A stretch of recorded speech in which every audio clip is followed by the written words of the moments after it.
Magandang araw po sa inyo, Ginoong Bayot lang.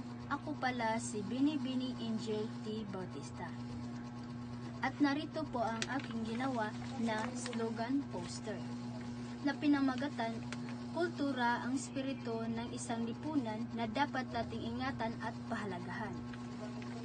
Ang slogan na ito ay nagpapakita ng kahalagahan ng kultura bilang kaluluwa ng ating lipunan. Hindi lang ito basta sining, tradisyon o paniniwala. Ito ang nagbibigay ng pagkakakinlanlan, damdamin at diwa sa bawat Pilipino.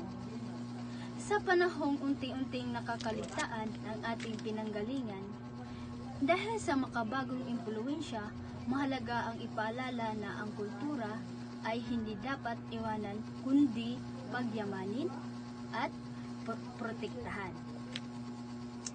Ang paggamit ng isang salitang espiritu ay nagsasaad na ang kultura ay hindi nakikita, ngunit ito ay buhay sa ating pagkatao.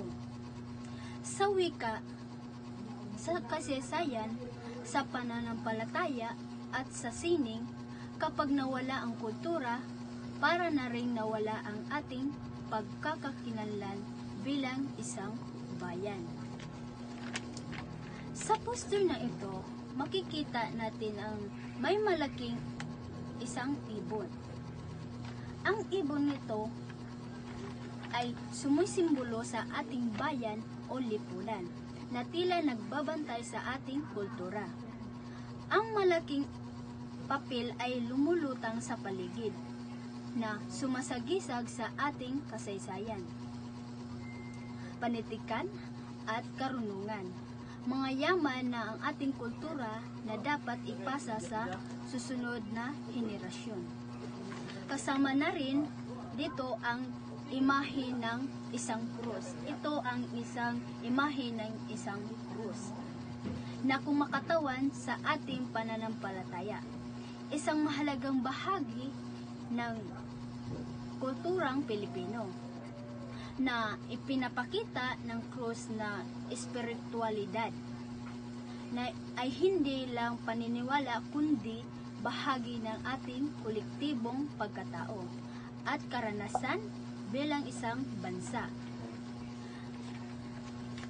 Sa komposisyon ng ibong papel na ito at krus ay ito nagbibigay ito ng paalala ng kultura ay hindi lamang bagay na nakaraan, kundi buhay na pamana. At bilang mamayan, tungkulin natin na ingatan, alagaan at ipagmalaki ito. At yun lang po, maraming salamat.